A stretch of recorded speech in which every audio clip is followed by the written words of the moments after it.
नमस्कार। छत्तीसगढ़ की भूपेश सरकार जिस तरीके से चौतरफा विकास की दावे कर रही है और पोस्टरों के माध्यम से यह प्रचार करती है कि भाजपा के 15 साल और भूपेश सरकार के 5 साल, लेकिन क्या यही हकीकत है?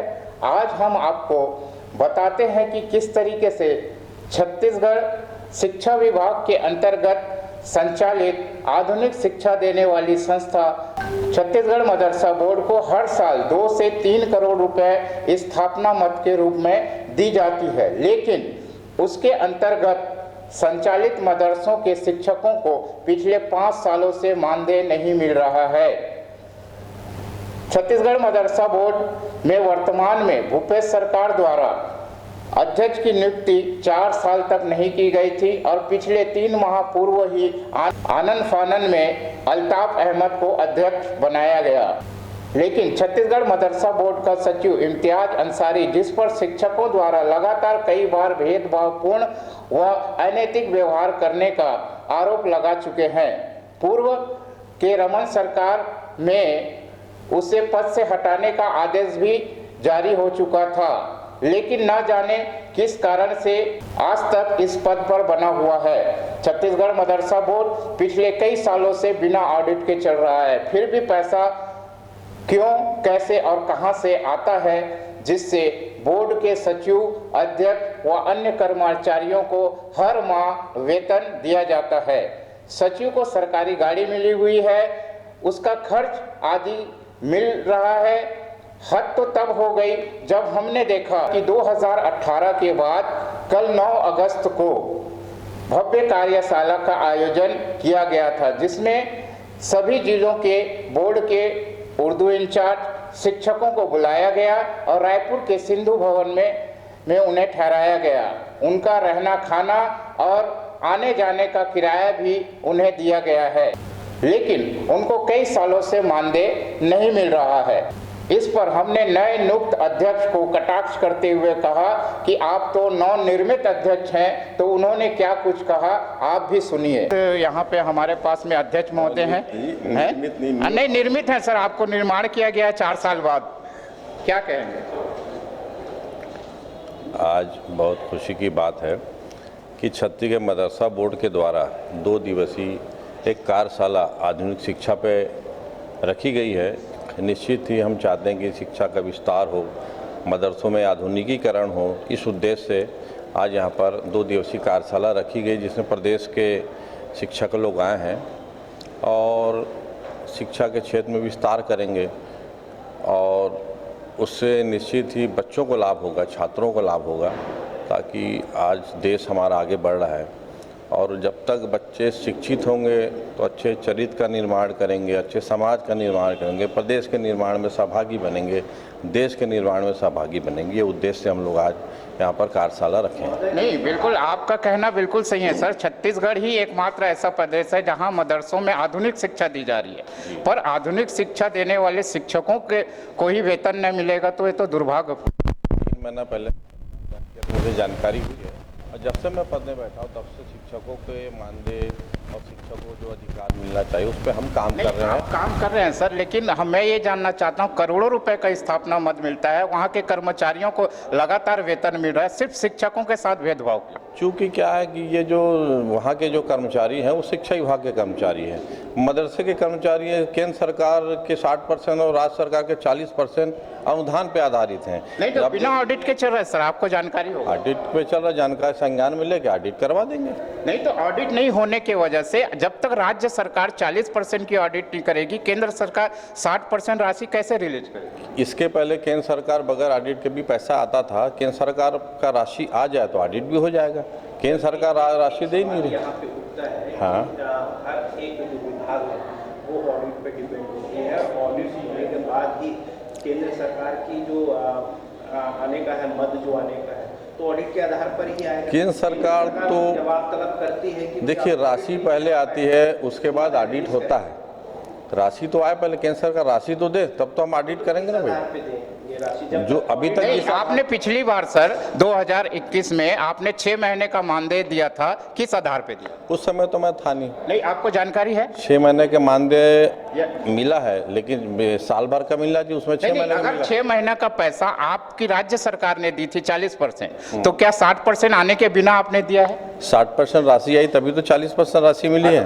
वो 60% पैसे की राशि मिले ये भी प्रयास कर रहे हैं और माननीय मुख्यमंत्री जी के संज्ञान में भी ला रहे हूँ। और हमारे जैसा कि आपने सुना कि अध्यक्ष खुद कह रहा है कि पिछले 4 सालों तक मुख्यमंत्री भूपेश बघेल को शिक्षकों को वेतन क्यों नहीं मिल रहा है, इसका संज्ञान नहीं दिया गया है। अब सवाल उठता है कि छत्तीसगढ़ मदरसा बोर्ड के सचिव इम्तियाज अंसारी कुर्सी में बैठ के क्या कर रहा है? क्या ऐसे अधिकारी को अपने पद पर बने रहने का अधिकार है? शिक्षक ही हैं जो अलग जगाते हुए बच्चों के जीवन में प्रकाश लाने वाले शिक्षकों को ही अंधकार में रखा गया है। इस पर हमने कार्यशाला में मुख्य अतिथि के रूप में छत्तीसगढ़ हज कमेटी के अध्यक्ष मोहम्मद असलम से पूछा, तो उन्होंने क्या कुछ कहा, आप भी सुने। मदरसा बोर्ड का एक प्रशिक्षण कार्यशाला में अभी हमारे बीच में असलम खान साहब हैं, हज कमेटी के अध्यक्ष। असलम साहब, आप छत्तीसगढ़ मदरसा बोर्ड के कार्यक्रम में आए, क्या कुछ कहेंगे? आज 2 दिवसीय आधुनिक शिक्षा मदरसे गुप्पर में शिविर रखी गई है। बड़ी खुशी की बात है कि छत्तीसगढ़ में सरकार बनने के बाद प्रदेश के मुखिया हम सब के हर दिल अजीज माननीय भूपेश बघेल जी की मंशा के अनुरूप मदरसों का आधुनिकीकरण के ऊपर में जो सेमिनार रखा गया है, ये काबिल तारीफ है। अल्पसंख्यकों में दीनी तालीम के साथ साथ आज उन आधुनिक शिक्षा की भी बहुत आवश्यकता है, क्योंकि जब बच्चे आगे बढ़ेंगे अपने परिवार के साथ साथ प्रदेश और इस देश के अंदर अपना मुस्तकबिल संवार सकते हैं। तो असलम खान साहब, जिस तरीके से छत्तीसगढ़ मदरसा बोर्ड में आप कह रहे हैं कि आधुनिक शिक्षा मिल रही है, पर शिक्षकों का के घर में तो अंधेरा है। पिछले 2016-17 में हमने प्रयास किया था कि जो 60% की राशि है उसका अंश हमें मिला। उसके बाद से केंद्र सरकार अल्पसंख्यकों से मुंह फेर ली है कि वो मदरसों को बंद करना चाह रही है। अगर उनकी यही मंशा है तो पर हिंदुस्तान के अंदर में वो खुल के आके बोले कि मदरसा हम बंद करना चाहते हैं, तो उस पर प्रदेश सरकार विचार जरूर करेंगे। आप तो कह रहे हैं केंद्र सरकार जो है यहाँ पे भेदभाव कर रहा है, लेकिन मदरसा तो बिना ऑडिट के चल रहा है। नहीं, ऐसी मेरी जानकारी में नहीं है। नहीं सर, पिछले कई सालों से छत्तीसगढ़ मदरसा बोर्ड में RTI के तहत जवाब मिला है, वहाँ ऑडिट नहीं हुआ है। ये मेरी जानकारी में नहीं है। तो इस पर क्या कहना चाहिए? इस पर विचार करेंगे, अगर ऑडिट नहीं हुई क्योंकि तो छत्तीसगढ़ के मुख्यमंत्री भूपेश बघेल जी आज चौतरफा काम कर रहे हैं, कहीं ना कहीं छत्तीसगढ़ मदरसा बोर्ड उनके छवि को बदनाम कर रहा है। नहीं, ऐसी कोई ऐसा वो नहीं है। शुक्रिया। जैसा कि आपने सुना कि मोहम्मद असलम संज्ञान लेने को कह रहे हैं और अपना पल्ला झाड़ रहे हैं, लेकिन ये नहीं कह रहे हैं कि वह मुख्यमंत्री भूपेश बघेल के पास जाकर तत्काल इस पर बात करेंगे। आइए मुख्य अतिथि के रूप में पधारे जीव जंतु विकास बोर्ड के उपाध्यक्ष आलोक चंद्राकर ने अपने भाषण में शिक्षकों को कैसे धैर्य रखने की सलाह दे रहे हैं, वो भी सुने। बांटने वाले लोगों का काम है बांटना, लेकिन जोड़ने वालों का काम है जोड़ना। हम उस दल के लोग हैं,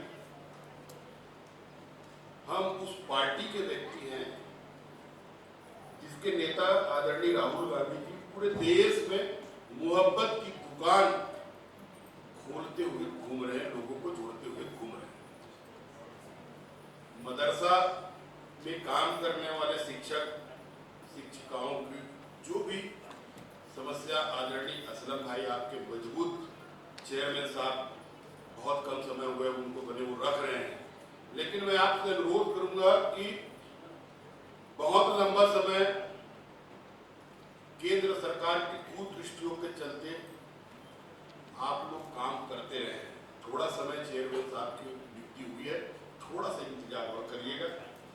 जैसा कि अभी आपने आलोक चंद्राकर को सुना, वो सब्र करने को कह रहे हैं, लेकिन शिक्षक क्या कुछ कह रहे हैं भूपेश सरकार को भी इसे सुनना चाहिए। आइए आप भी सुने। सर, मैं मदरसा गुलजार तबस्सुम BSP कॉलोनी भाटा क्या गाँव। नाम है आपका? खुर्शीद अफरोज खानम।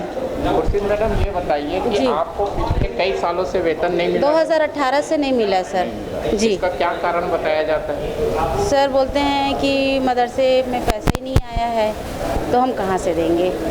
और जितने भी टीचर्स हैं वगैरह हैं, हम लोग जो है मेंटेन करते हैं सर, फीस तो लेते हैं बच्चों से, तो पढ़ाते हैं अपने हिसाब से बस। यानी आपको लगता है कि ये स्थिति काफी दयनीय है? हाँ सर, दयनीय तो है। फिर बिना पैसे के कौन टीचर कौन काम करना चाहेगा। फिर भी कई लोग ऐसे हैं जो केवल एक सेवा भाव के उसमें काम किए जा रहे हैं, इस उम्मीद से कि आज नहीं तो कल मिलेगा। बहुत दुख की बात है और हम लोगों ने बहुत इस पे हर किसी से इस पे चर्चा किया है, लेकिन वही होता है कि देखते हैं लेकिन कुछ खास रिजल्ट नहीं आता है। और आज भी यहाँ हम लोग बड़े उम्मीद से आए हैं। देना पड़ेगा अभी तो गवर्नमेंट से नहीं मिल रहा है जो आप अपने तरफ से देते हैं? हाँ, अपने तरफ से देते हैं। कहाँ से आता है आपके पास पैसा? अब हमारे पास तो जैसा भी कलेक्शन करके इधर उधर से कहाँ से कलेक्शन करते हैं? अब खुद से वो समाज के जो लोग हैं, समिति में जो लोग हैं, वही का ताउन होता है। चंदा होता है सर, आपके पास लिखित है उसका? हाँ, ऑडिट लिखित कराते है। हैं हाँ, आप? लिखित ऑडिट कराते हैं, हर साल ऑडिट कराते हैं। आपका छत्तीसगढ़ मदरसा बोर्ड बिना ऑडिट के चल रहा है, मालूम है आपको? नहीं, इसकी जानकारी हमको तो आपने कभी जानकारी लेने की सोची नहीं? क्योंकि जो फंड मदरसे में आना चाहिए बोर्ड की ओर जी, वो तो मिल नहीं रहा है आपको। नहीं मिल रहा है। शिक्षक जो है त्राहिमाम मचाए हुए जी। हैं और इस उम्मीद से चल रहे हैं जी। कि उनका जो 5 साल का वेतन है वो मिल जाए, जी। परंतु उसकी कोई रोशनी दिखाई नहीं पड़ रही है, क्योंकि सरकार भी अब कुछ समय के लिए है। जी। तो ऐसी स्थिति में क्या होगा?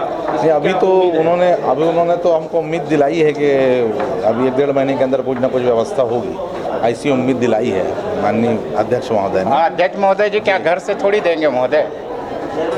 अब वो किस क्योंकि तरीके अध्यक्ष महोदय को तो भत्ता मिल रहा है, उनकी गाड़ी का पेट्रोल जल रहा है, 3 महीने हुए हैं और उनको मिल रहा है। आप तो कई सालों से। हाँ जी, हाँ, सही बात है। 5 सालों से तो वेतन नहीं मिला, ये बात सही है। और बार बार एक बात जो मेरे दिमाग में जो आती है, वो ये बात समझ में मेरे को नहीं आती कि बार बार ये बोला जाता है कि मुख्यमंत्री महोदय तक बात नहीं पहुंची। जैसा कि आपने सुना, यह आलम है छत्तीसगढ़ मदरसा बोर्ड की। सचिव इम्तियाज अंसारी सरकारी कुर्सी तोड़ रहा है और अपने रिटायरमेंट होने का इंतजार कर रहा है, और अध्यक्ष अल्ताफ अहमद 4 माह बचे सरकार में प्रयास करने की बात कह रहे हैं, और भूपेश बघेल भेंट मुलाकात कर रहे हैं और आधुनिक शिक्षा देने वाले शिक्षकों के घर में चूल्हा कैसे जल रहा है यह वही जाने। हम सच्ची और सही खबर लेकर आपसे फिर मिलेंगे। अगले वीडियो तक के लिए हमें इजाज़त दीजिए। तब तक के लिए जय हिंद।